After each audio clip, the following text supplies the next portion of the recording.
Welcome, listeners, to another episode of Listen, Learn, and Love, hosted by Richard Ostler.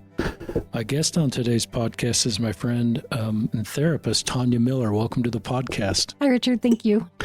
Tonya's in our home on a Sunday afternoon, and we're going to talk about supporting trans members and their families. And Tonya is one of the most qualified persons I know in the Latter-day Saint community to talk about this. Just a little background on Tonya. She's a licensed clinical social worker. She got her undergraduate from BYU, then got her master's in social work from the University of Utah. She's been in the mental health care for about 20 years. She has been working with transgender Latter-day Saints and their families for about 10 years, which is a long time in this space. She's the founder and clinical director of Cottonwood Counsel and Coaches. If I said that right? Close enough, yes. Cottonwood Counseling and Coaching. Counseling and Coaching. There you go. I can read my notes right. Close enough. You're great. And their website is cottonwood.care. We'll put that in the show notes. Tonya's not here to drum up business. She actually can't take on any new clients, but her team of 10 does take on new clients. And I get a lot of questions from people looking for good therapists, especially for LGBTQ, LDS people. And so that's something you may be interested in, but it's not the purpose of the podcast.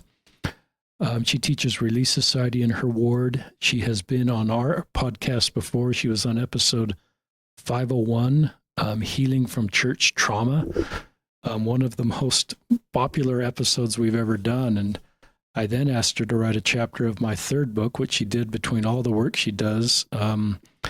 And that is chapter, I'm looking here, can't see it, somewhere in here. Oh, chapter 3, isn't it? Chapter 3, there it is right there, Ministering to Those with Church-Generated Pain or Trauma. And I'll link to that in the show notes, just you can download and just read that chapter if you want to. You don't need to buy the whole book, you can just get that for free. She also is a guest host of this podcast. Maybe a year ago, she reached out and just sensed that there's probably more inbound requests to do podcasts than I can do. And following her impression, she offered to guest host podcasts. So sometimes when I get a podcast that's in the mental health space and being a little overwhelmed, Tonya is willing to take those podcasts on. You may have listened to some of those. We post them on this platform. And I'm kind of amazed she does that because she's a full-time, obviously, work as a clinical director, plus her own patients, plus she's a married mother of 4. Her and her husband, Dylan, have 4 kids, and she's in her 50s. And I'm looking at my notes, and that's so I'm going to turn over to Tonya in a second, but we've done a lot of podcasts recently, and we set this up about 4 months ago before the church policy statements came out, and just there's been more conversations. So I think this is really timely. And she brings a perspective. She has trans people in her life from a family perspective, from a friend's perspective, also from a clinical perspective. This is a woman that's obviously committed to the church, and this will be about supporting trans peoples and their families. And Tonya's come prepared. And I will turn this over to you, and I think you're going to talk about who you're dedicating this podcast to also as part of your introduction.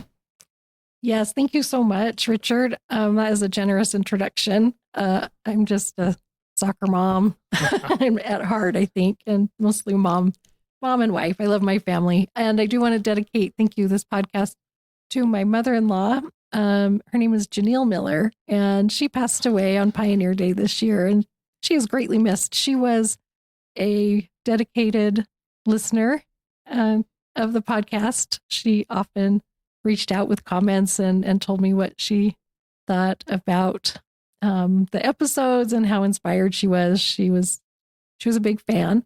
And she was an ally in the truest sense. She celebrated everyone she loved, and she loved pretty much everyone with this profound generosity. So there's a story that goes with this, and it involves the primary song, Families Can Be Together Forever. And so I remember learning this song, and I think it was a new song when I would have been probably 6 years old. It's a very early memory.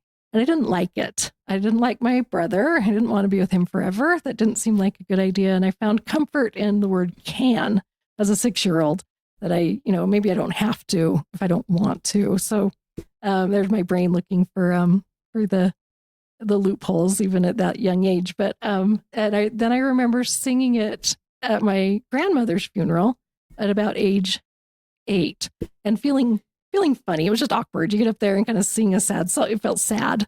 So I've never loved this song. It just kind of has those like funny, that quirky, funny memory, and then the sad. And I was surprised when they wanted the grandchildren to get up on the stand and sing it at her funeral. And it has a whole new meaning to me, and I love it now because the array of souls that were on the stands singing "Families Can Be Together Forever" looked very different at my mother-in-law's funeral than it did at my grandmother's funeral. We had, there were around 30, a little under, just a couple fewer than 30 grandchildren of all ages and orientations and faiths and identities and experiences. Is a very diverse group. And I could get my head around that is what Heavenly Father's family does look like. And that idea of the forever family that is beautiful and diverse and that everyone belongs really resonated with me. And it absolutely captured who my mother-in-law is. So thank you for letting me talk about that. We might link to Janelle obituary just in the show notes. I'm just reading it right now as you're talking. And yeah, I love learning more about people you just gave such wonderful tribute to. She deserves that and more. So thank you. That would be great. Okay, so here we go. Richard and I had talked about the possibility of doing this podcast, like you said, about 4 months ago. And I kept sort of delaying it, I think, because I'm just busy. But also, it's such a complex topic that I wanted to be sure that I felt like I had done enough research and looked at enough different angles to hopefully represent some of the nuances and complexities in a way that I hopefully can find ways into people's hearts. And I think perspective taking is essential. But when we do perspective taking, I think we get confused because what we say to ourselves is, well, if I were in their shoes, and I'm not in their shoes, I have to do my best to imagine them and how whoever they are thinks and feels and what their experiences are and how they've shaped them. And I can't actually do that. I can guess, but if I'm going to try to take perspective, I need to incorporate as much as I can in a very humble way. And recognize I'm making this up. I do not know what it is like to be anyone but me. And I believe that type of exploration around transgenderism often ends there for people. And so I wanted to sort of describe from the point of view of, like you said, I have many transgender people whom I love in my life. And as a clinician and as a everyday person, and describe the closest I can to what it is like to possibly be in their shoes, and just see where that goes. So, and it is and I at the same time I 100% acknowledge I do not know. I'm still guessing. I'm basing it on evidence-based research, right? And they call it evidence-based practice is what we do in therapy. And I had a professor who was very careful to say we also conduct lots of practice-based evidence. And so there are times when what I observe clinically is different from the consensus around evidence-based practice. And then you have to kind of remember every individual is just that, an individual. They're not a statistic. And so with that, what is transgenderism? It's important to know that this exists on a continuum, as gender does, right? So if you think about like a rainbow. We'll use rainbow, that works. Every rainbow has another rainbow in it, right? If you think about like a spectrum of color, we can go deeper and deeper and deeper.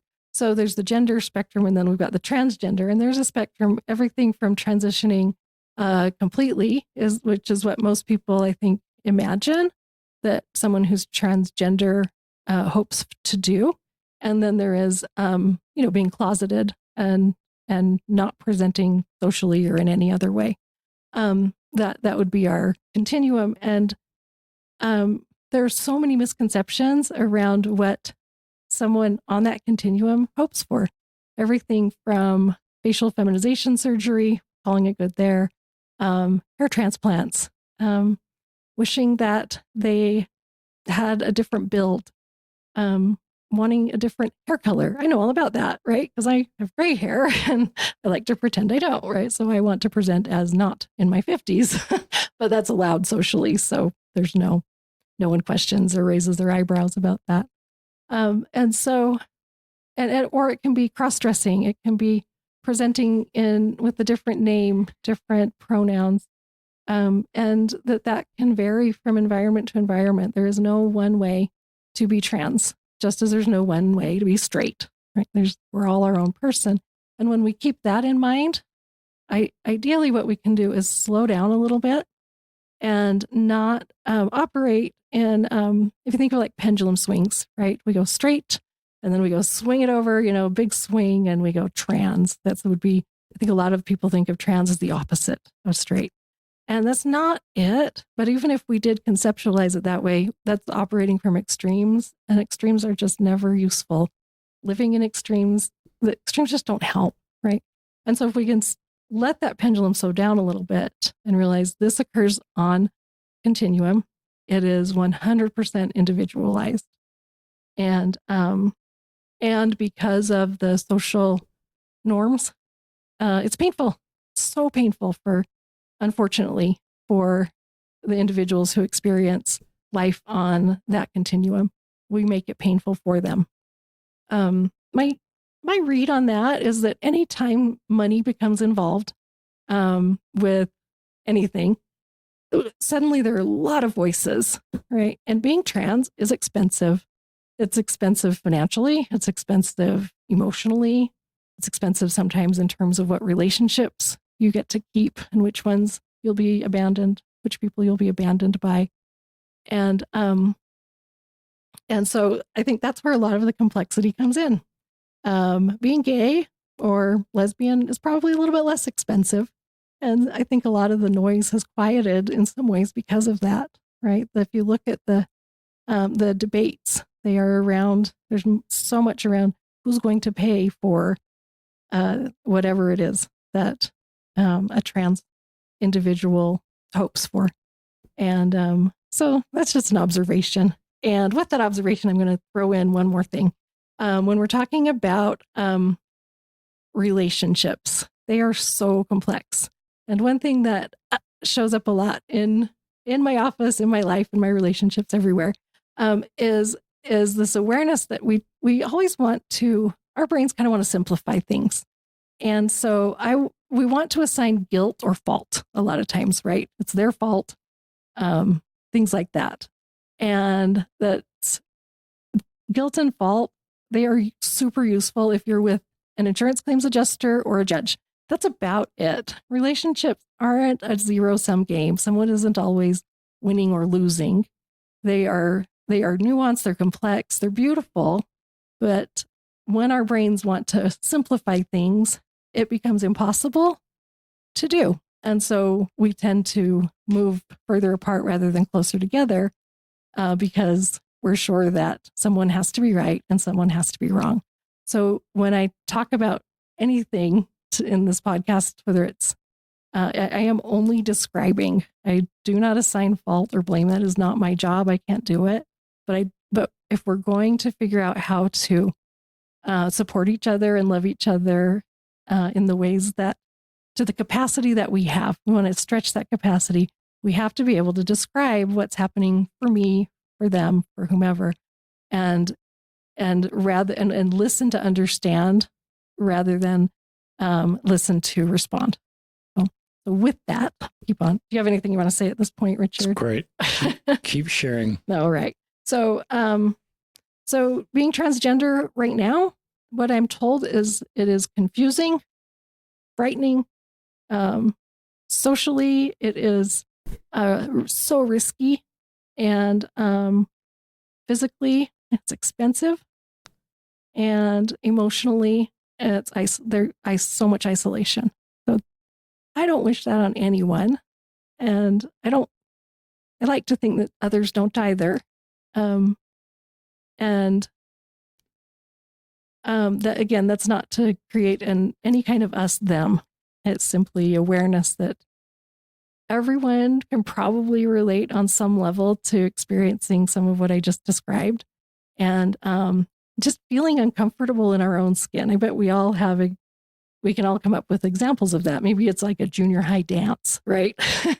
we harken back to like, oh, I just want to disappear, or just not fitting in. I remember when my husband was in he was going from residency to fellowship. He's a physician, and he got an award called the Barbara Bush Foundation Award, and we were, as a result, we went to dinner with George and Barbara Bush and Kennebunkport at their like house, right, with a whole lot of benefactors of the Mayo Clinic. If you want to know how much I fit in, 0. I did not fit in, nor did I care to. I was just there to smile and try to like hide, mostly because talk about kind of standing out like a sore thumb, that people's jewelry was more expensive than our houses in that house, and that was great. It was fascinating, and also talk about being uncomfortable in my own skin. I did not belong, and I never would.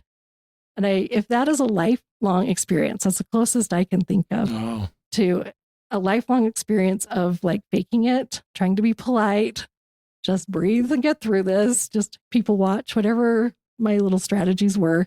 A lifetime of that, and knowing that it wouldn't end, knowing if I said I feel anxious, I'm going to be disenfranchised.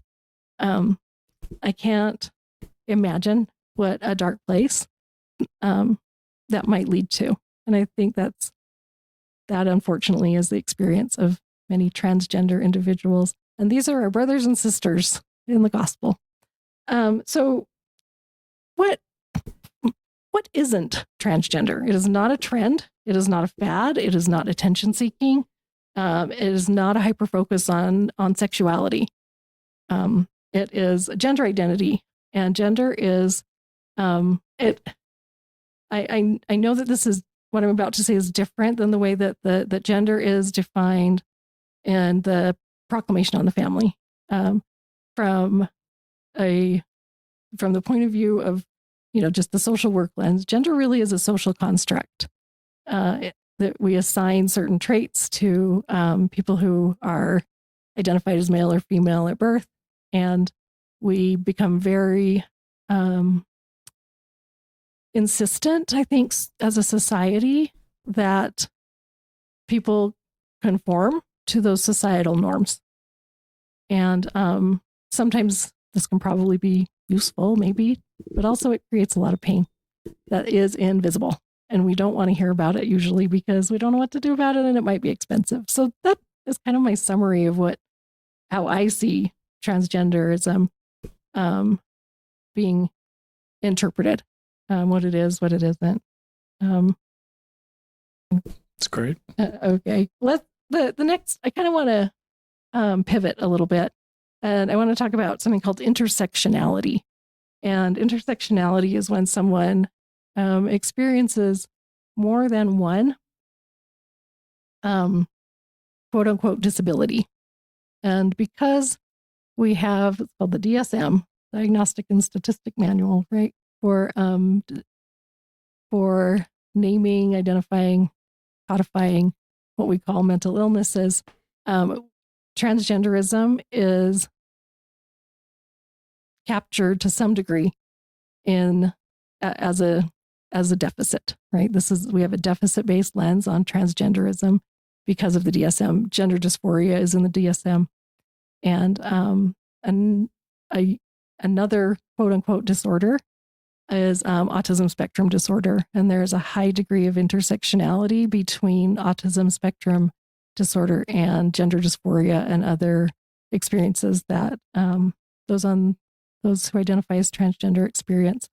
When I say high degree, I'm talking that the most recent numbers I've heard are that 30% of people who identify as trans have been diagnosed as being on the autistic spectrum, and a suspected 25% more are also either on the spectrum or have, a high number of traits. Maybe they wouldn't meet diagnostic like threshold criteria for a diagnosis, but the traits are there.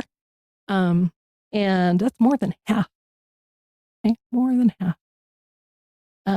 I do not see autism as a disability. I'm going to be really clear on that. I see it as something that is beautiful. I could go on and on about the ways that I'm inspired and really taught by the people that I know who are on the spectrum, who are open to teaching me what it's like to be them. I have a son on the spectrum, and he told me once, he said, being autistic is like being living third person in a people zoo. And I asked if he could give me a little more on that, because it was really like it got my brain going a million miles. And he said, well, so if I go to the zoo, or he said, if you go to the zoo and you watch the elephants kind of, make sounds and gestures, that they get that they're making sense to each other. And you can guess what they're maybe communicating about, but you're only guessing based on kind of what they do. And that's how it is. They spend every day guessing what it's like for all of you that makes sense to each other. And it's tiring. It's overwhelming.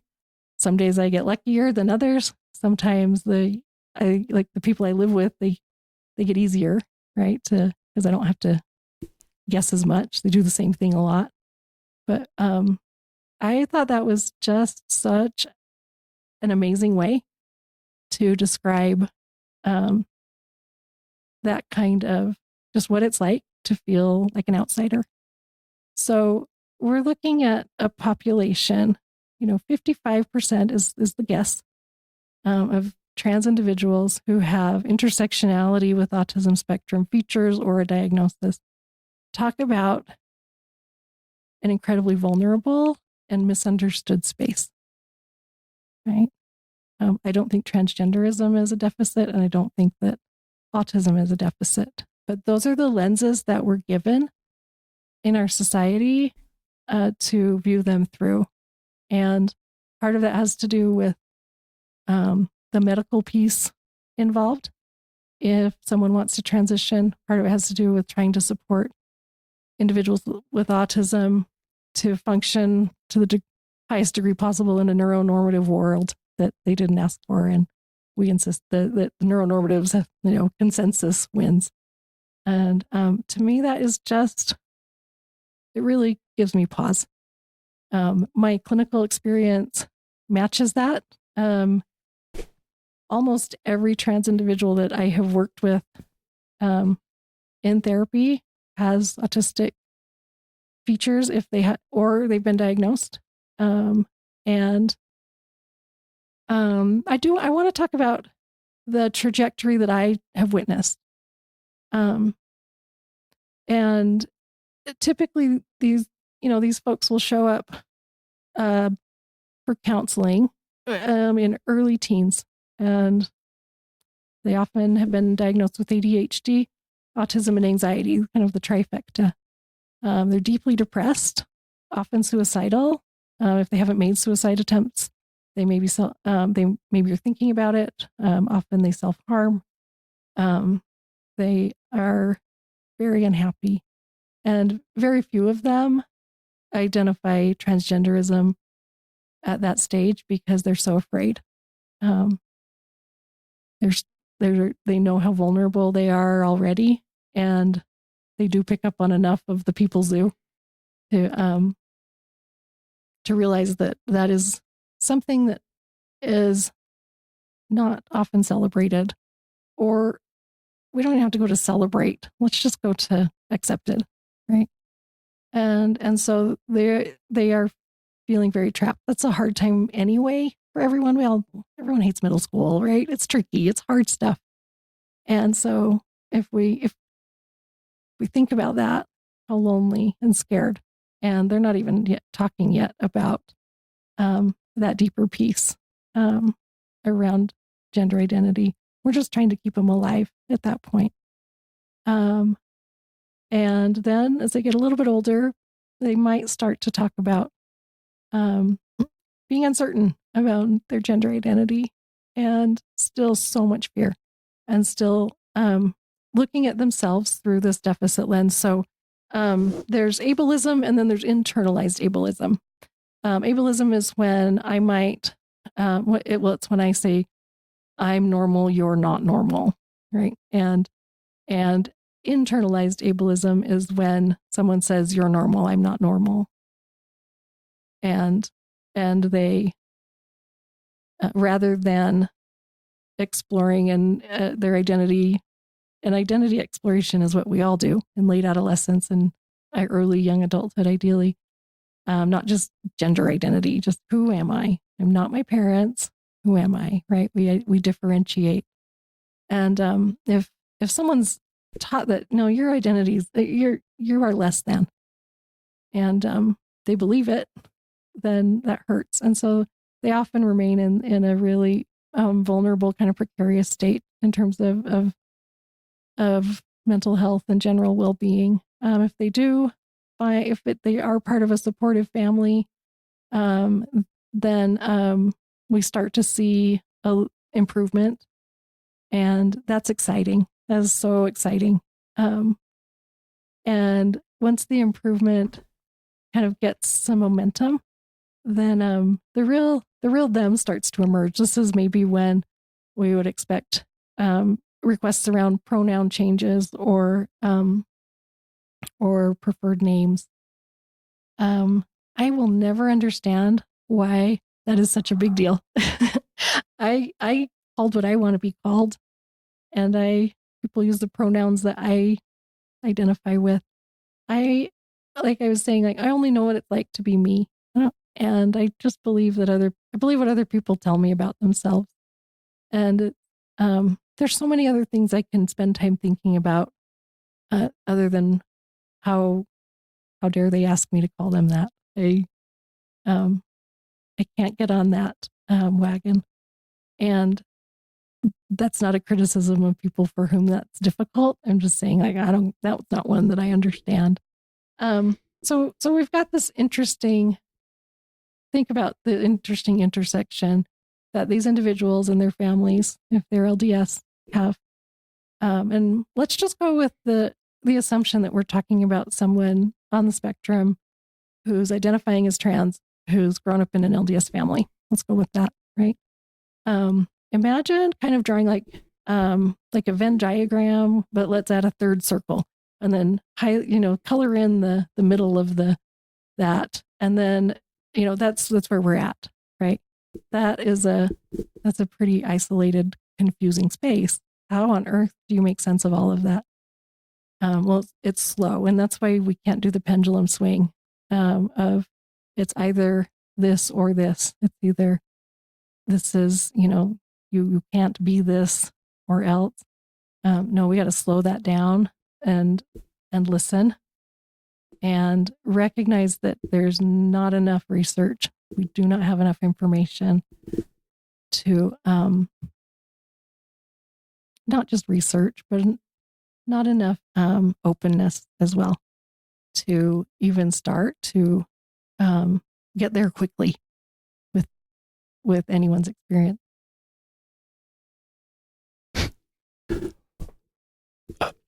Just like what I'm learning, I very much appreciate what I'm learning, and it's very helpful. I've got a few questions, but my impression is to save those to the end.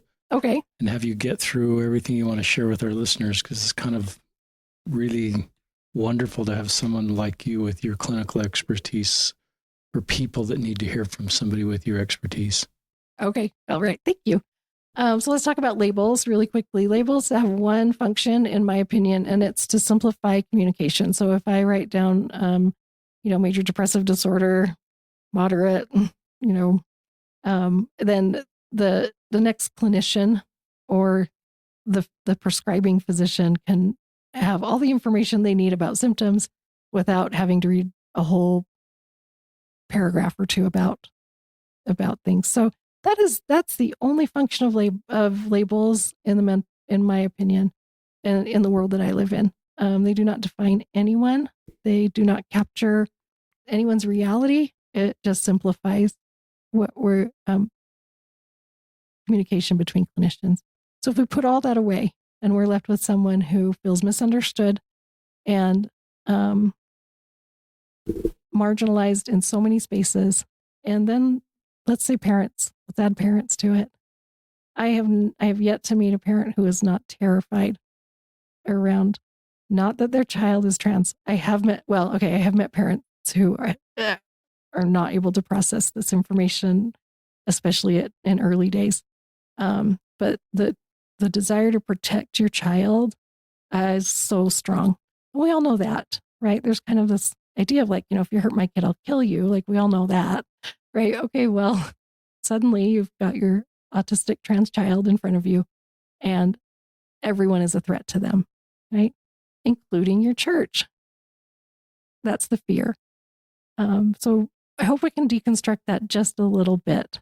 And I had someone recently describe, it was a client, and she gave me permission to share this analogy. She said, my entire scaffolding around who I am, the scaffolding was the church. And this is a woman, not my age, not as old as me, but, getting there, close, in her 40s.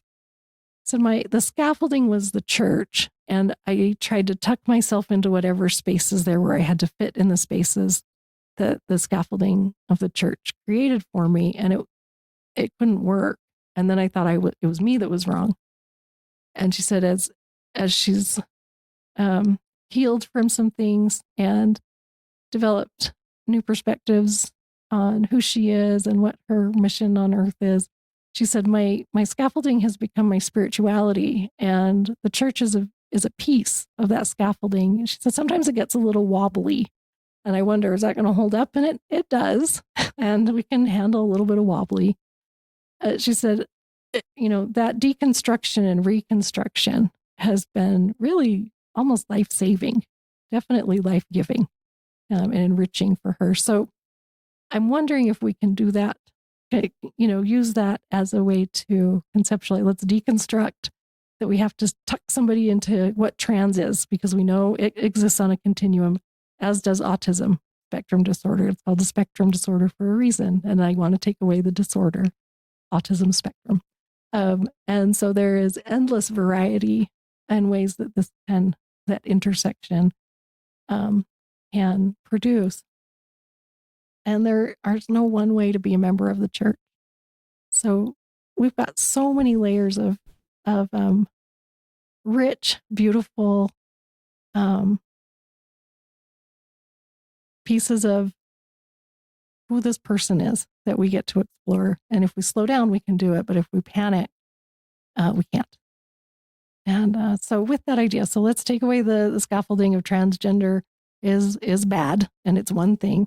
And let's say we have a scaffolding of someone's spirituality. And I think spirituality is the most private part of anyone's life. It's one person and whatever source or even kind of non-source they connect with most deeply. And it's private. It's interesting in the church, we sometimes our vernacular, it's almost like people want to kind of flex their spirituality, or that it's on display, or could be, a commodity of some sort. And it's not. And that's just a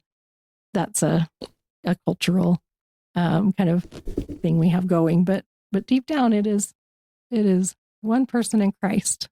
And that's what, if we remember that, I never want to interfere with anyone's belief that they get to connect with Christ, and I have nothing to do with that. I think in the church sometimes we treat sexuality as though that's the most important thing or most private thing, but that's to be shared.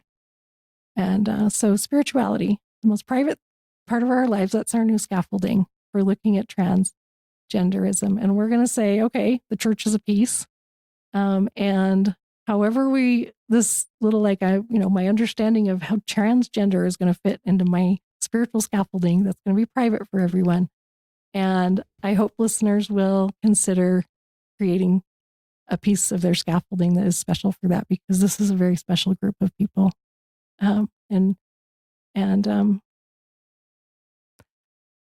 So I think the church has done a lot of things well, to be quite honest. And I know we're in this conversation right now around the codifying, I think, of a lot of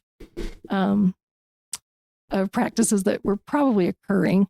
And I have limited understanding here. I don't, I'm not obviously not a bishop or stake president, but my sense is that the bishops and stake presidents were needing to make a lot of decisions, and the church said, well, let's codify what has been happening, and here's where we are.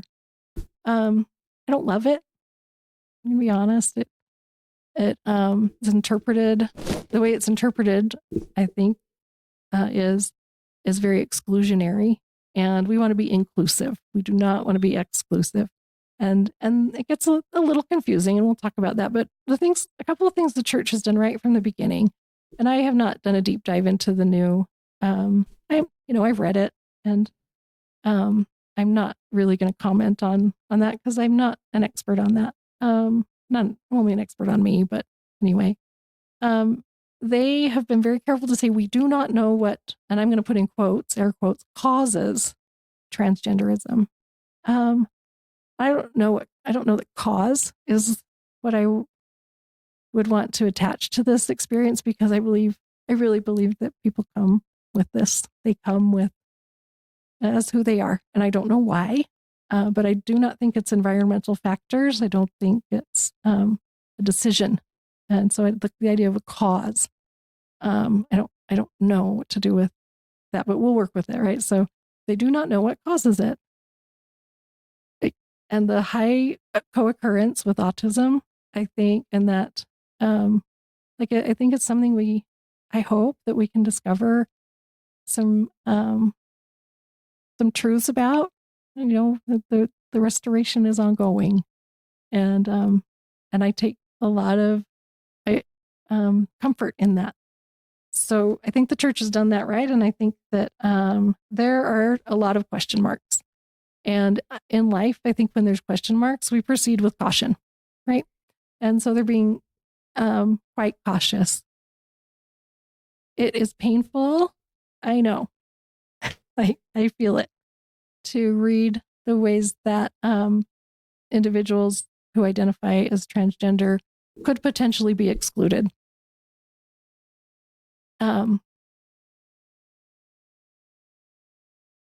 There are a lot of reasons for people that people get baptized, that they're not baptized. And if you look in the sections in the handbook about members with disabilities, we're going to put autism in that group. Well, there's a lot of question marks around if members with disabilities should be baptized.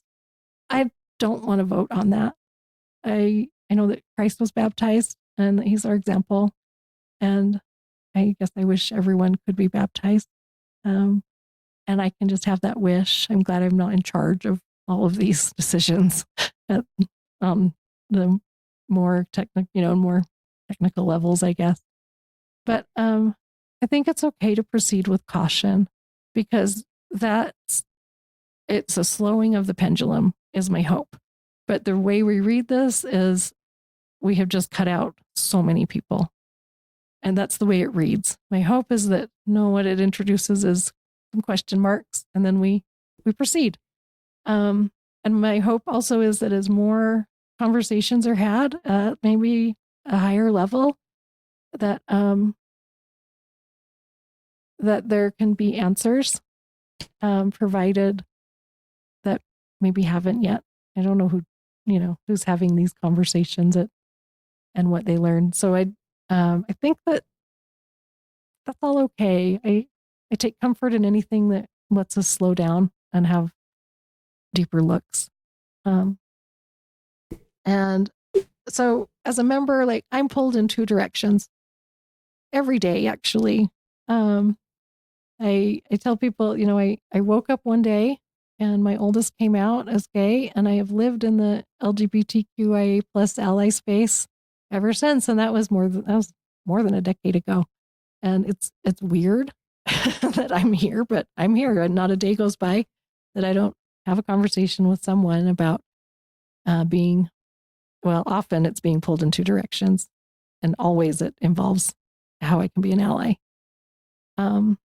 So what do we do when we're pulled in two directions? I don't know what, this is what works for me. I don't know if it will work for anyone else. Some of it is to conceptualize transgenderism and autism as little pieces of the scaffolding of my spirituality that I feel so honored to know anyone who experiences life with those lenses, and that they will let me walk with them a little bit. And so the experience of walking with anyone, that's a little piece in my scaffolding of spirituality. There are valid questions to ask around the best way to support, and medicine is trying to answer these.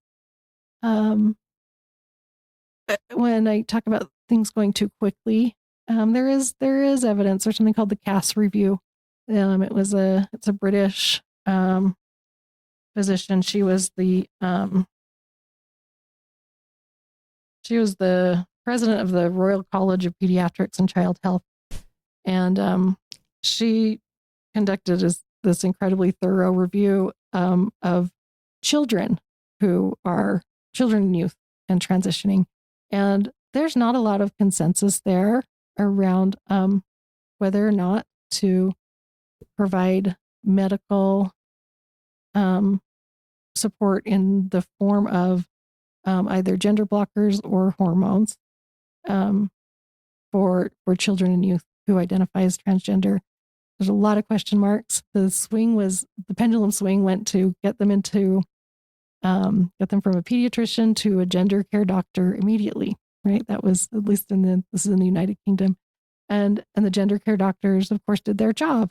And there was not enough evidence, I think, medically around, and I've heard this from a few prescribers, and I talked to a friend of mine who runs the autism clinic, and she said, we're seeing some interesting outcomes as these children and youth enter their 20s and 30s medically that we didn't know were going to happen. Like hormones affect more than just than development of sex traits, and so again, proceed with caution.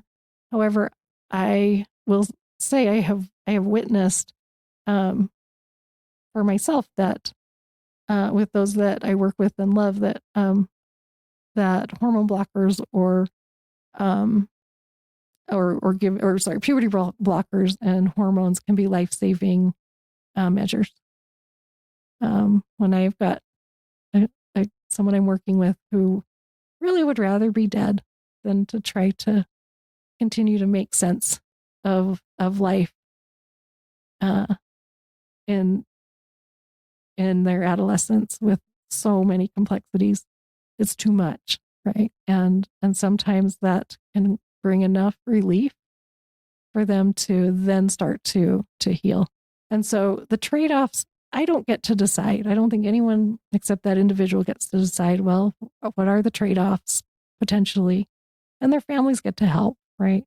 What are the trade-offs? We don't know them all yet, but we do know that keeping someone alive, that's, to me, is worth taking some big risks for.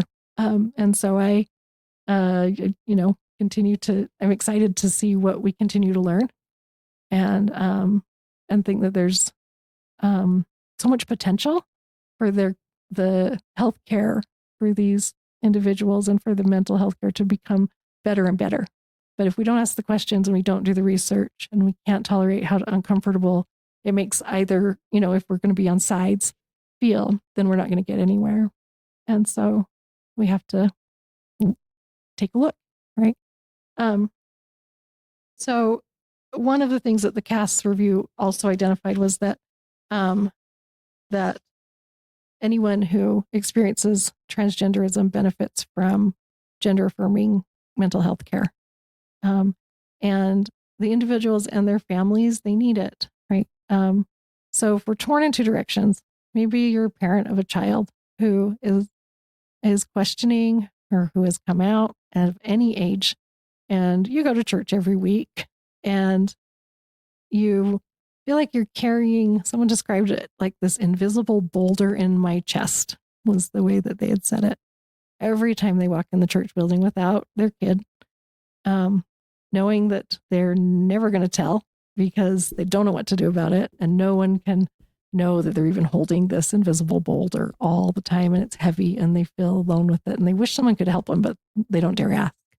So then we get into this this world of kind of secrets, and secrets cause problems. We can have things that are separate. That works well. But if someone says, I'm keeping secrets, that always involves shame on some level. And when parents are feeling shame and their children are feeling shame, then that's a painful situation to be in. So I think the first thing we can do is try to eliminate shame talk around anything to do with LGBTQIA plus issues, but especially right now around transgenderism. Unless you're transgender, you don't know what it's like to be them, and you don't know what it's like to be their parents. You don't know what it's like to be the other people in their lives unless you're that person. And so we make so many assumptions based on not enough information. And, if even the medical community, which is well endowed with funds, it cannot come up with good answers, then and what the church gives us is very one-sided, and depending on who you are, maybe overly cautious. We are in a position to say, I will not judge. I will not make assumptions. This is so much more complex than anyone has realized. It's not that some guy wants to put on a dress. That's not it. It's so deep. So I think we honor that for people. And if that became more of the rhetoric that we just don't understand, and to offer love and support and not demand that someone explain themselves to us, right? What a funny concept that is, right? That I won't believe you until you can explain it to me in a way that makes sense to me. There's some assumptions there that are, I think, very unfair, right? And we do that to people a lot in life, but especially to bring it to this population or those, and not that we're even imagining having a conversation with any of these people. We actually don't know if we are much of the time, right? But just to put that out there as, I don't get it and I don't need to. Period. And so I think that's thing one, right? Is slow it down and bring an openness rather than a criticism. Just, we have a lot to learn. So inclusivity, it's essential for social and emotional well-being. The church knows this, and it talks about this in so many places. It does not say anywhere that I saw in anything that I glanced over in the new codified policies not to do that. It does say how you can show up at church, and that's uncomfortable. It makes me sad. I don't understand that one. However, that's 2 hours of a week, right? There's so many ways to be inclusive. If I can't change that, there are so many ways I can be inclusive and welcoming and offer belonging without any need to be, for me to assess, does this person get to belong? 2 hours of the week is not that big of a deal, right? Now we can deep dive into that, and I just, so many people have, and so I don't want to spend our time on that in terms of it, looking at why those 2 hours do matter. But if we're just looking at the ways that we can support when we're tugged in two directions, that's one of them, in my opinion. So there's these other two ideas that are really powerful to me. One is just basic, accurate empathy. I mentioned at the beginning that the descriptions of the individuals that I'm most well acquainted with that identify as trans, and all of whom are also on the autistic spectrum, painful, confusing, frightening. We all know what that feels like. So accurate empathy says, I have no idea what it's like to be trans, but I know what it's like to feel frightened. And I will just sit with you and I will just hold a little bit of this fear with you. Can't solve it.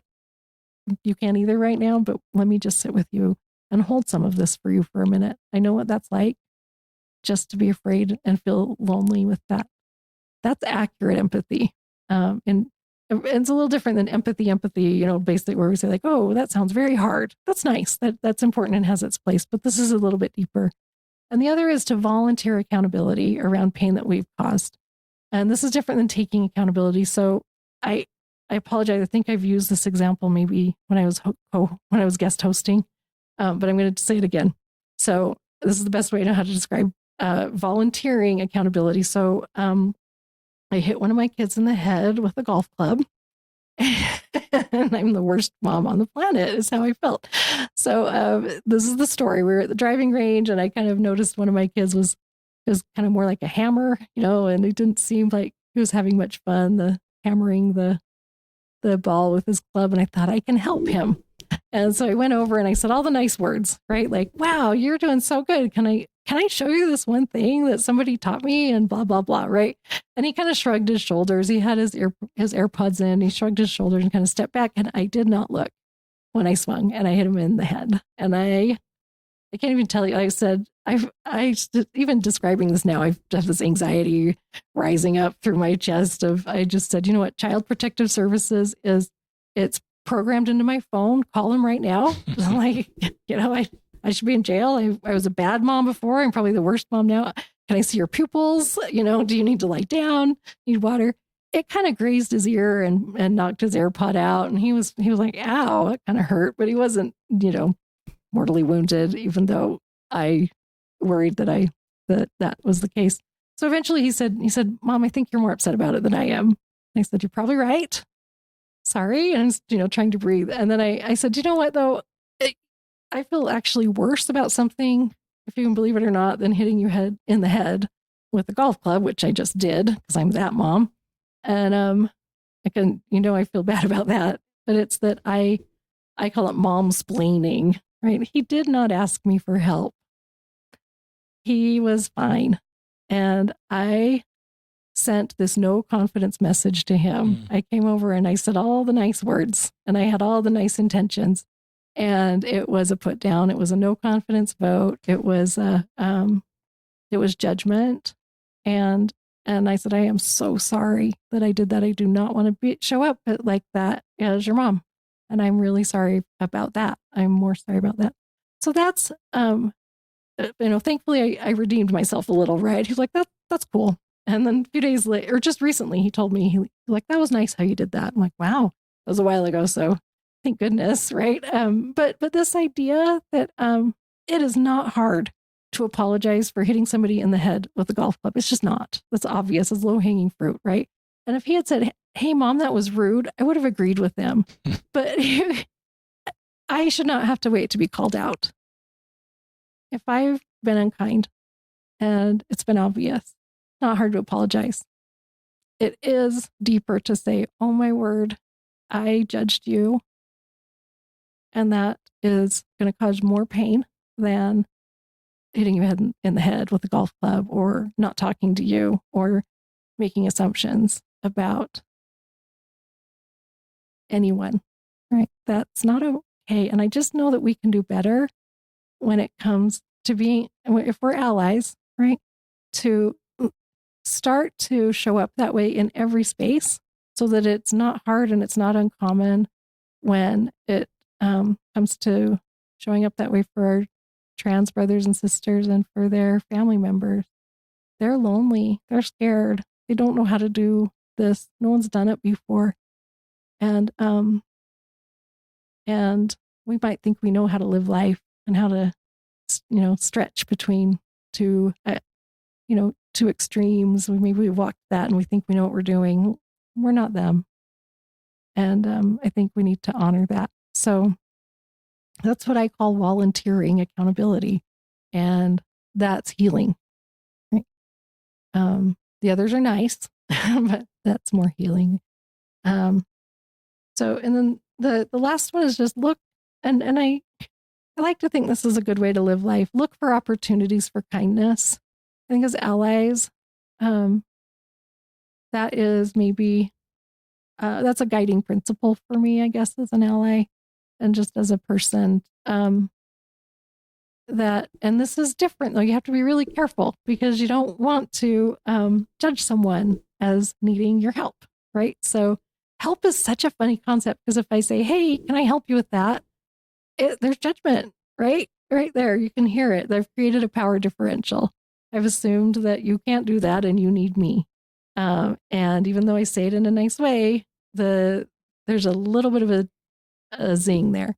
If I ask for help or someone asks me for help, and I say, yes, thank you, I would love to help you. It's a completely different experience for them. So help is a really fuzzy concept, right? And so if I'm looking for opportunities for kindness, it doesn't mean I'm looking for ways to quote unquote help because that will involve judgment. So it's kind of hard to describe. I guess the way that and I'm not saying I get it right all the time or even very often, but I think as a guiding principle, kindness is different than nice. You can't nice someone into a relationship, but kindness is deeper. And I think that's what Christ models for us. Kindness has boundaries. Kindness doesn't want to impose me on you. It simply says, I'm over here if you need me. That's how I see it. And I guess the last thing I want to just talk about really quickly is just one example of someone that I know really well that is on the autistic spectrum and that also identifies as trans, and they're not sort of out, as it were, to most people. They grew up in an LDS family, and they are so scared right now. Late adolescence, early young adulthood, and so uncertain about their future, wondering how they're going to walk that. What do they do? All of these sort of milestones are coming. Do you graduate from seminary? Do you go on a mission? Then who do you date? And there's so much pressure, so many expectations around what people will choose to do during that time of life that's confusing and hard anyway, right? And those are all great things. And also the amount of attention that we give to whether or not they are something that someone chooses to do or not, and what we make up about why they don't, if they do not. I think that's the place to start when it comes to ways to be supportive and of anyone dealing with these, and especially with these kind of kiddos struggling with that looming set of group of decisions. I think if we can start to destigmatize around just that, it's a good place, because we'll probably be doing some good, whether we know it or not, for youth and young people, young adults who identify as trans. Again, just like to remove some of the assumptions and pressure on anyone in that space and cheer them on no matter what they're doing. That is such a pivotal time. It's when a lot of young people drift away from church activity because they do feel othered. And if we can recognize that all of us are on some kind of continuum, right, when it comes to where we are with the gospel, with that spiritual scaffolding, and not impose just kind of preconceived expectations and notions onto anyone, I think it gives everybody some breathing room, which is what the trans community definitely needs right now. And so do their families. So that's pretty much, sums up what I had kind of cobbled together for this. Well, we're going to keep you here a little longer, ask you some questions, but first, just thank you. You have this gift of bringing visual imagery to complex topics, and you're a peacemaker, a stone catcher, but you just have this gift to be able to help people understand and bring humanized people that are walking more complicated roads. And every time you come on this podcast, I learn a lot from you. And just thankful for what you're doing in our community and beyond. There's just so many people's lives that are blessed because of you. Talk to a parent. I've written down some questions, listeners, so I'll kind of ask Tonya questions, and hopefully there's some of the questions you'd want to ask Tonya. And she can't be everywhere. So talk to parents that just have a kid that's coming out, and they're in their back of their mind, they're thinking this is just a phase because my kid's really struggling, and then my kiddo is connected with the LGBTQ kids at junior high or at high school, and this isn't gender dysphoria or trans, this is something else. It's probably a phase. Talk to a parent and I probably recognize that's a possibility, listeners, but talk to a parent who's kind of, this is a phase. If I start to change their pronouns or allow them to dress differently, then I'm cementing this in something that really isn't there. So I don't want to do that. I want to sort of, keep them in this non-trans world by not supporting them. So talk to parents, G's going to be general principles, what you'd say to anybody who's feeling that way. That is such a perfect question. Thank you. First of all, these are good parents.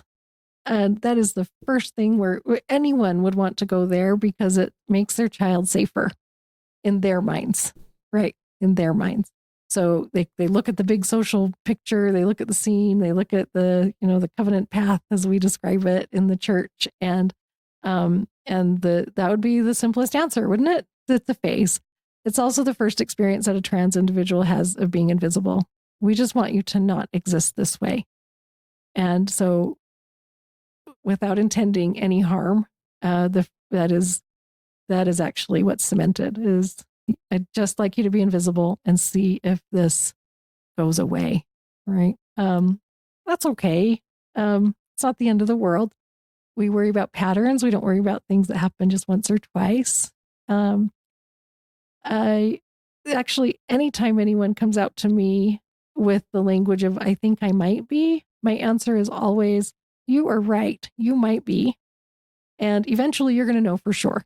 So hold on, figure out what you're going to do. I recommend that you express, not experiment, is what I tell people. Don't go have experiences to see, boy, did that work for me? Maybe that's where my identity will, that confirms something. Don't do that. Just be you and see who emerges. Now, if parents are in a position to do that, wonderful. If they're not, that's okay too. One of the things that is involved in parenting a trans youth or a trans child in general is grief. That sounds, you have to be careful with that because you're not grieving that your child is trans.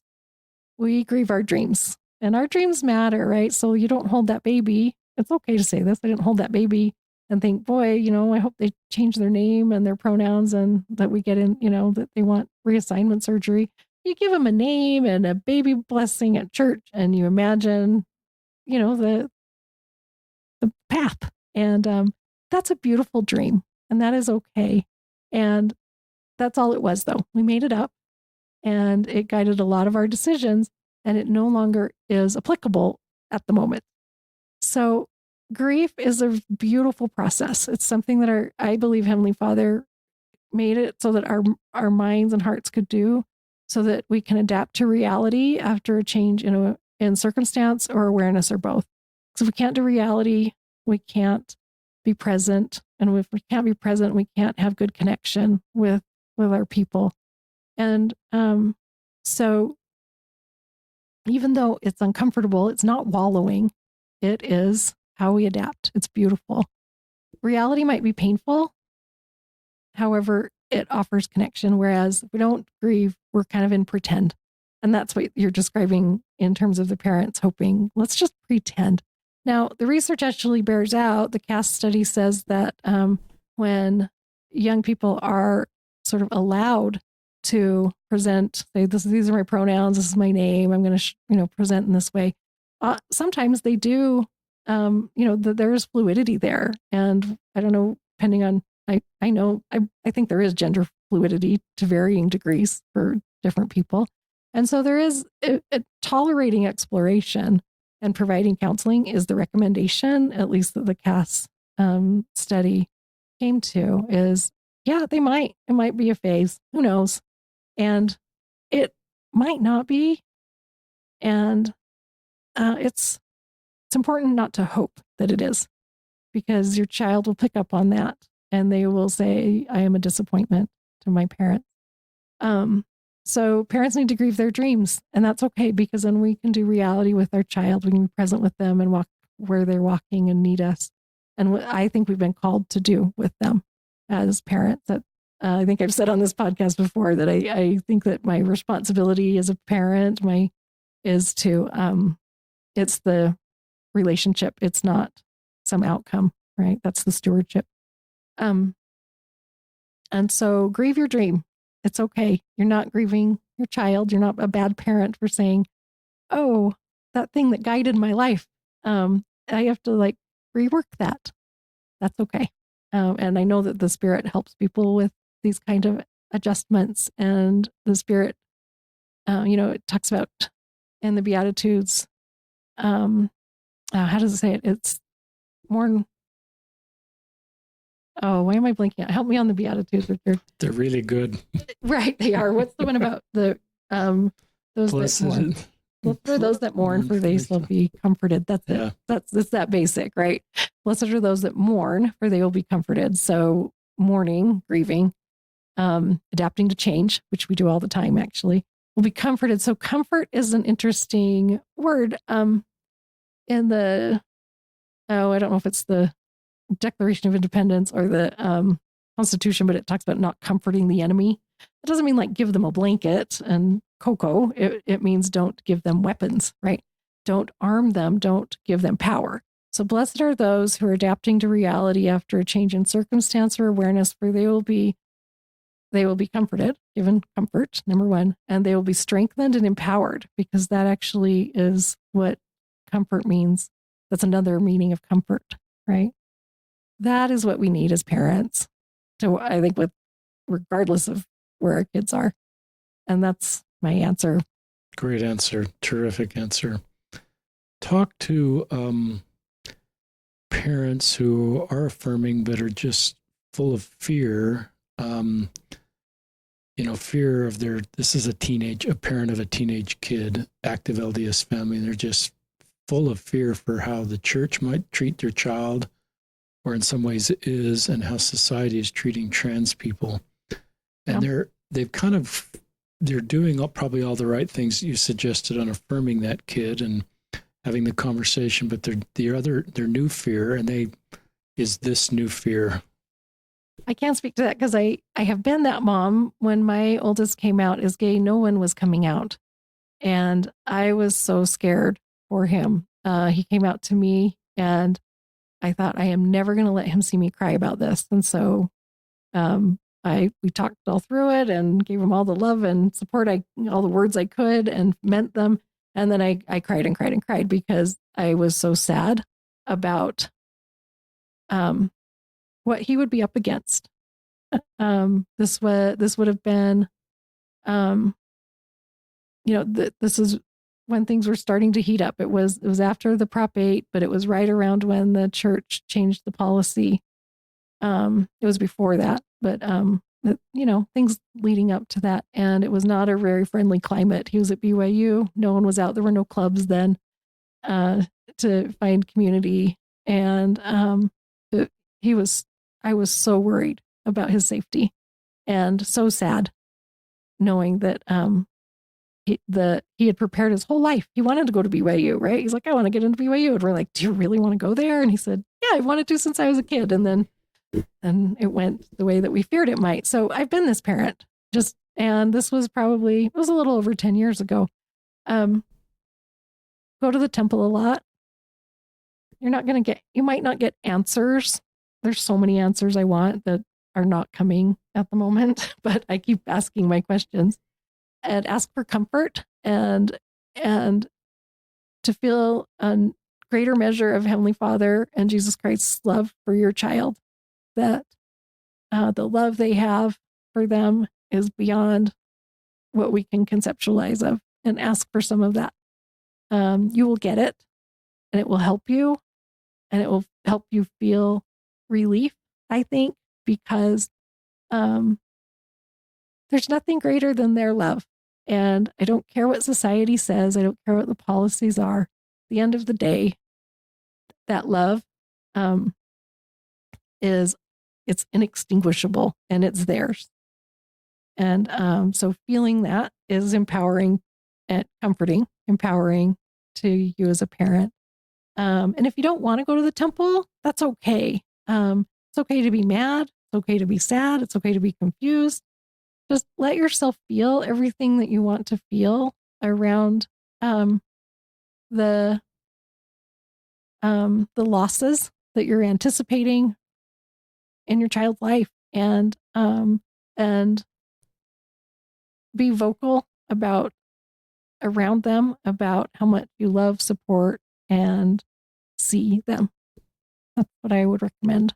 That's great. And you might also, there's some support groups for parents that have, trans kids, non-binary kids. Lift and Love has a support group. So some parents want to kind of walk this road alone, and some parents, it helps them to connect with other LDS parents walking this road. One of my guests had a term for that. When you go to church and you're carrying this thing you can't talk about, they actually had vocabulary for that. I forgot what it was. But if we walk to church and a family member has cancer, we generally would talk about that and get community from the church. And having a closeted LGBTQ kid is something, especially if that kid hasn't given you permission to come out. Yeah. You're processing all the emotions you did such a good job of sharing. And so sometimes it's good. You may need your own therapist. You may need a support group. You may just process this alone, but you've got to take care of yourself in the whole thing. And I met your son. He's a terrific young man. He is fantastic. Yeah. And go ahead. I want to add one thing just around that idea of gathering the support that you need as a parent. That you're right, it will be so individualized, and I hope though that people will allow it to be individualized. I know also that when you look around and go, okay, well, who can I talk to? That sometimes we create or absorb a community narrative that creates more pain and fear, because we're blending experiences and stories and then projecting them onto our own. This is human nature. We do this all the time. This is why news is so powerful, right? And so I would say be very aware of what you are integrating into your own experience. Make sure it's your own, and that you don't need to look around and adopt a community narrative or someone else's. I think that's really important. Now, if I can ask this question as a non-therapist in a way that I love this idea. This is earlier. You talked about so much of being male or female as a social construct and what we look as a male characteristic and a female characteristic. And people have helped me understand that prior societies had completely different constructs. So I don't want to dismiss gender dysphoria, but if the social construct was flexible enough that there was no sort of construct around male or female, would gender dysphoria disappear? Good question. Yes, I If love that that. makes sense. Yeah. So gender And I don't want dysphoria. to invalidate gender dysphoria or trans people just because of social constructs and say it's not real because it's just something that we've invented. Right. And I love that question because it comes up. And so I talked about gray hair, right? That's not that's not dysphoria. Um, Dysphoria is deep, deep pain around what society has said. You know, these sex traits go with your gender, and it's blended. It's very blended. So gender dysphoria, body dysmorphic disorder, they're often going hand in hand. Gender dysphoria, you know, like I don't want to present this way. Would it calm down? I hope so. That, you know, if we did have just flexibility, saying that though, I think the chances are so small. So I wear pants to church because I don't like skirts and dresses. I'm short and I have hip problems and trying to sit on the benches. I have to put hymn books under my feet and my hips hurt. I'm done. I hit 50. I'm like, I'm over this, right? I know lots of women who'd like to be endowed. I'm not one of them. But you know, it's not a statement. And there are lots of eyebrows raised, and that's okay. I get it, and also I don't. It's tiring. So as a completely like, you know, heterosexual, boring woman in her 50s, if I can't wear pants to church and not have that be, can, you know, people make assumptions about it, I think it's unlikely that that that there's going to be much wiggle room very soon. You know what I mean? And so I don't see that dissipating, but it would be lovely, I think, if we could de-identify certain ways of showing up in the world as um, being what Heavenly Father wants, I guess is the way to look at it. And then in terms of body dysmorphic disorder, really quickly, you know, those two blend. And then let's add the hyperfocus that an autistic brain is capable of. That is an incredible amount of pain, right? To feel so sure, so much pain around certain features, certain, you know, physical features, characteristics, whether it's sex traits or other ways that someone appears. I'm in the wrong body. I can't even, you know, my voice is too deep, right? So I can't, even if I dress as a woman, I can't, people will know that you know, that I'm not biologically female. And then let's give in the autism hyperfocus, how that hurts, right? And so I wish it were that, that were something that I could foresee, and I don't. I don't know if that answers your question well enough. It does. I think, because listeners, I'm trying to create a feeling that there's not, because I came to this space, if I could just figure out a backstory, I've really got a cisgender person who's gotten confused somehow. And you're pretty clear that, you know, this is just who they came. I wrote down this is who they are. They came with this. There's not like a cause we're trying to undo to get back to a cis person. This is just who they are. And it's taken me to get to that space, but I had to visit trans people to sort of hear their lived experiences, because neither of us are walking that road. So I asked that question because I think what your answer is what I would believe is that this is more than just a social construct. And if we eliminated that aspect, people would still feel gender dysphoria and need help. Yeah. It's not just a social, you know, but the social construct adds to that. Yeah, and exactly. boxes them more. And then to your point about autism, I've been trying to understand more about the DSM, and this gets into areas that certainly I don't understand. But you know, I've been trying to figure out if this is a health issue or a mental health issue or a medical issue. And listeners, the way I'm sort of calling it a health issue. And often gender dysphoria, I kind of call it the bottom of the iceberg. But it can manifest itself as a mental health issue with some of the things you talked about: depression, suicidal ideation. Because I don't know if, you know, I kind of think good therapists need to get to the bottom of the iceberg. And one of the guests we had was somebody who was working through depression And some of these, what I would call top of the iceberg things that person was seeing and their therapist was seeing, but the good therapist, this is Riley. If you want to go back and find Riley's story in the earlier podcast, it was a good therapist that figured out there's a gender dysphoria issue that's kind of the bottom of the iceberg. And that was the path then to healing, if that's the right word, or solving the mental health issues that were the top of the iceberg. And that's more of my binary brain, and your brain's complex and can hold like 4 things at the same time. I don't know if that's okay, or you clarify that. I love that imagery. I draw a flower when I do this. So I will well, maybe not it looks kind of like a flower. So rather than kind of stacking up like an iceberg might, they co-occur, right? So let's imagine like overlapping flower leaves, right? And we've got one that's depression, one anxiety, one autism spectrum, one gender dysphoria, one body dysmorphic disorder. Let's add ADHD.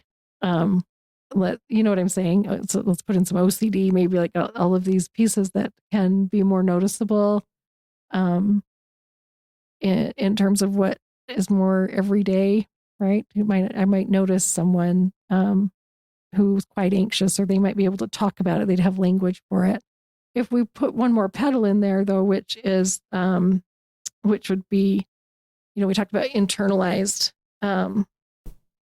ableism. Well, there's internalized transphobia, right? And that is big and heavy too.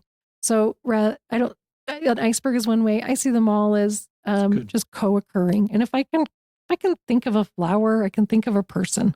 That's how I see it, right? Like, it's not that hard to say, oh, we're all complicated, right? There's a lot of parts and pieces, but they come together into this one beautiful piece. And it's complicated. It is medical. It is mental health. It is a social issue. It's all of those at once.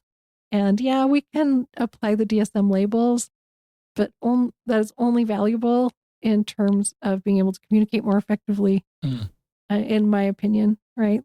That doesn't define anyone.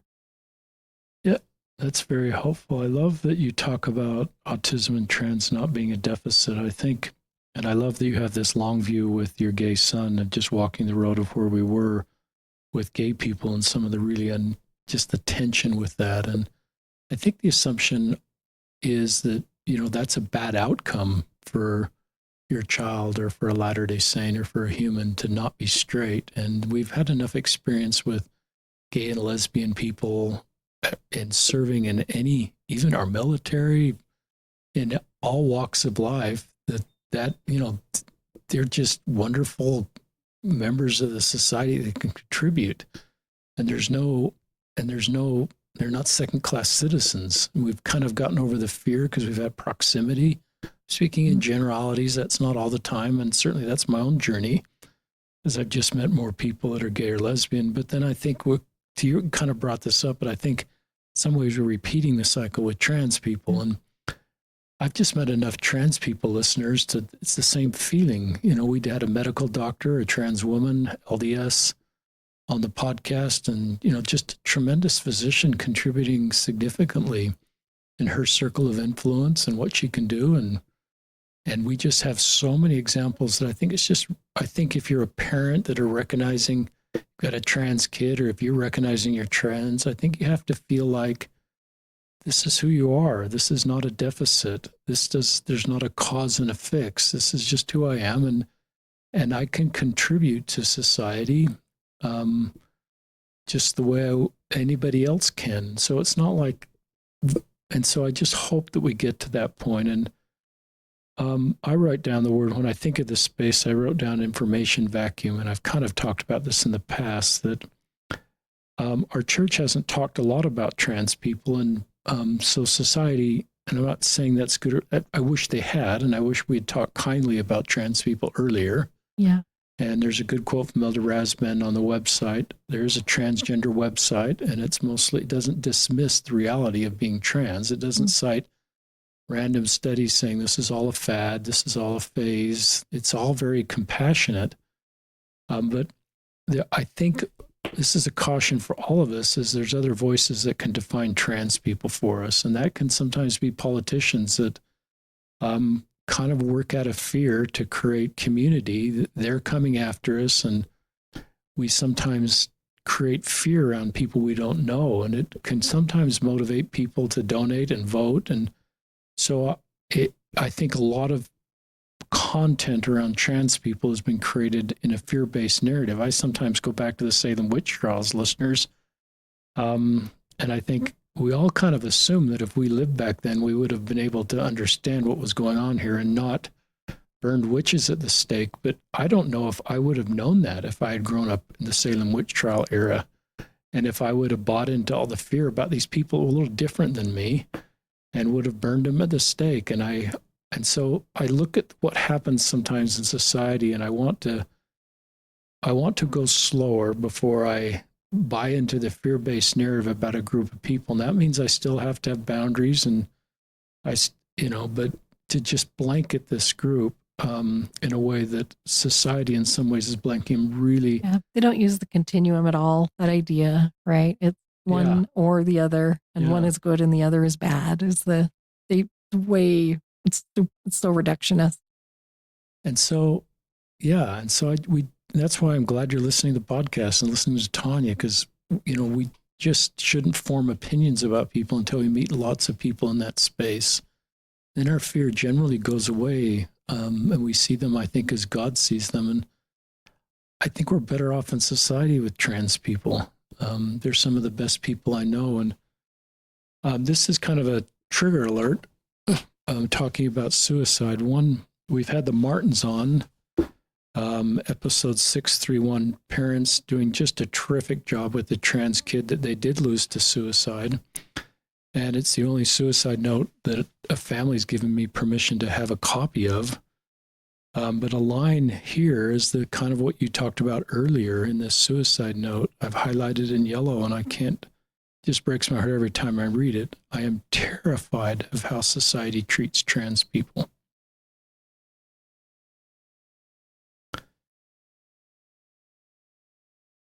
Can I riff on that? Terror is the word we use with abuse. If someone is abused, they feel terror. When we look at attachment is our parents, partner, children. Those are the relationships that we do everything for in life. When we feel terror, if we need attachment. And if a child feels terror and they turn to their attachment person, their parent, but what if the parent is either the source of the terror or associated with it? What is a child to do? And this is not about this family. I want to be really clear. That has nothing to do with this family at all. I'm sure these are wonderful people. I think, terrific amazing. Allies. Yes. Thank you. But that is also how people feel about the church. The church can often function as an attachment style relationship, right? That we give so much power to the church. We want it to nurture us in the way that a parent might. And if terror is associated with the church, and that's where you're taught to turn for comfort, that is an impossible situation. Agreed. And that's why your work on healing from church-generated trauma and just recognizing that church, that's why I like the scaffolding in that one woman you talked about that had to find her spaces within the scaffolding. And so I think some people need to take a break from church if the church is the source of terror. And I'm a believing member of the church, but I recognize the church is not perfect. The gospel is perfect. The eternal truths it represents are perfect, but sometimes the church is not the right place for somebody given where they are at a certain time. And I just have learned to have peace that that's okay. Yeah. I don't need the church to be perfect for me to want to be affiliated with it. I am not perfect. And I 100% support the possibility that it may be unsafe for many and honor that, right? Can I share one story to kind of wrap up, or did you have more questions? No, keep sharing. I just want to, when you were talking about identity, and that I believe, based on stories that I am privileged to get to hear that this is not a choice, a decision. It's not something that certain environmental constraints kind of exposed. It's nothing like that. It's just who this person is. And I have permission to share this story. So someone who's in their mid-20s said that, when they were about 13 or 14 years old, they started having dreams. This person is biologically male and transitioned to female. And she said she started to have these vivid dreams that she did not know what to make of. And they were recurring, but different each time. And there were 3 or 4 of them over a span of a few years. And she said, the first one, it was in some sort of she didn't know if it was like a train station or something like that. There's a lot of coming and going. And she was feeling a little bit like not sure what she was doing there and where she was supposed to go. And she said she looked up and noticed, this is when she was he looked up and noticed a girl who looked at him, and her face brightened in this beautiful smile. And he said, it was my face on this girl. And it excited and terrified him. And this is an individual who's on the spectrum. His life was not easy. Being in middle school and high school on the spectrum is very, very hard. And so these dreams would occur every now and then. And he learned her name. He would visit with her. They had different conversations. Wow. The last dream was, she said it was a few years ago.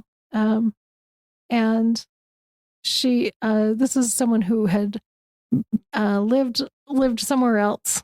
And they were born somewhere else, lived there for maybe the first 10 or so years of their life. And they loved where they lived. It was that home was where they felt home was. And they missed it a lot still, 15 or so years later. And she said the last dream was she was outside of this house. And she, as he, went and rang the doorbell. And the girl opened it and said, well, I'm so glad you're home. Wow. Sorry, I cry every time I think about that story. And this person, by the time they had that dream, they had come so far from being, on the verge of, suicidality in middle school to feeling more and more confident as herself.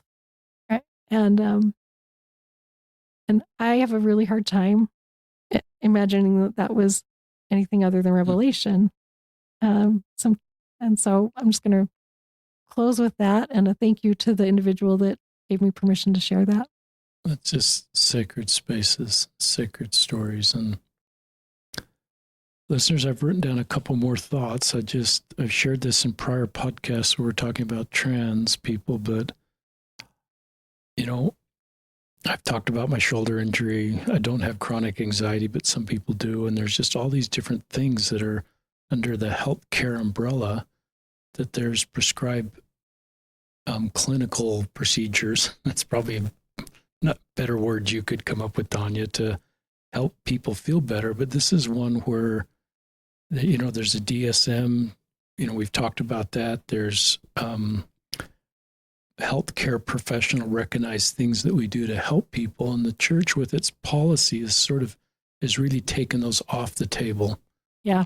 And so when I think of it that way, knowing that I can relate to health issues and grateful that all the health care that I use to feel better is never bumps up against church teachings, I just recognize how complex this is for trans people, even pronouns. Yeah. And even dressing does take them outside of anything that transitions away from their biological sex, puts them sideways with church teachings. And Brother Ben Bernards, who's been on an earlier podcast, you can go back to that. He's the dad, active in the ward. He serves in the bishopric. He's got 2 trans daughters, and he just talks about how the borders got drawn in a new location, and his trans daughters are outside of that border. Mm-hmm. And it's painful for me to listen to that, but I don't want anybody to feel the discomfort you're feeling, and I feel discomfort, is just recognizing how painful this is for transgender Latter-day Saints and their families. And so what do we do? Painful. I think we just do everything we can. And Brother Bernard's talks about how his ward is really kind and loving and doing everything they can. But codify is probably the right term you used earlier, because there's been a lot of latitude given to local leaders on how to handle this topic. And now that's been codified or put into the handbook, so local leaders can't be as flexible as, and I recognize the church probably needed to standardize that in some ways. So it's just a time to mourn. Yeah, definitely. And to validate pain and to just recognize the complexity of this and pray for better days. And no one should feel like a second-class citizen because of some of the policies that have put in place. So you know this, and I don't want to sugarcoat that. And thank you. And some people on social media I've seen, what's the big deal? And I don't think it is a big deal until you talk to trans people or talk to LDS families with trans kids. That could be a whole nother podcast around the ways that the codified policies exclude. And I often talk to people about, they maybe call it faith transitions. And the idea that is not that they've changed, because they think, oh, is it me? Have I done bad things? Have I changed? And the answer is no. And we draw a circle and we put a dot in the middle and say that's downtown, right? That is, or sorry, we're in Salt Lake City, so that is the center of the church. And then I have the person draw another dot that shows where they are. Are they close to the edge? Or are they kind of in the middle? And then we talk about how the church, based on policies, expands or contracts. And the church may create policies that contract the circle to the point that the person finds themselves out on the outside, right? And the person has not changed. Their relationship with Jesus Christ has not changed. Their beliefs haven't even changed. Nothing has changed other than that the church has expanded or contracted. And you and I always hope and pray that it will expand rather than contract. It's been a contraction. And that hurts. And people will find themselves, they will wake up one day they're inside and the next day they might be outside. And that is not a sign of failure. I mean, we talked about the stages of faith and that progression that we can do there. And there's the continuum as well in that space. And so, regardless of where we find ourselves, our relationship with Christ hasn't changed. And also culturally, you're talking about that word. I love that. There's gospel doctrine, which is, there's not a lot of it. There's maybe 5 things that never change, capital T true. And that informs church policy, the handbook. But church culture, it tends to come from policies, not doctrine. And that creates pain because the doctrine would say love, only just love. Let's work on that one, can we? And the policies say exclude. And so the culture, what we worry is that it will exclude and it will take the exclusion in a big way. It will go big. That is not what the gospel of Jesus Christ is about. Well said. Well, we've got to close, listeners, because we both got a hard stop coming up, and just so grateful for Tonya. In the show notes, we'll link to cottonwood.care. We'll link to chapter 3, this chapter I talked about healing from church-generated trauma, and to honor your husband, Dylan, mom, and your mother-in-law. We're going to put Janelle Miller's obituary. Thank you. Thank you so much. Scanned that, and she's a terrific woman. And thank you. And then, I love this quote I saw on social media is, I think this table fellowship that Christ just role modeled, because everybody was welcome at his table, but I like that we just don't invite people to our table and sort of tolerate them, and it's just for a meal, but we actually believe they belong there. Yeah. And I certainly believe that for our trans friends, that they belong at the table because we're better off. It's not just tolerating, we're actually better off as a Zion people with LGBTQ members. Yeah. And if you're LGBTQ, God loves you, and us allies love you, and we're trying to do the best we can to help you. And just hope for better days, especially supporting transgender Latter-day Saints. So this is Tonya Miller and Richard Osler signing off from another episode of Listen, Learn, and Love.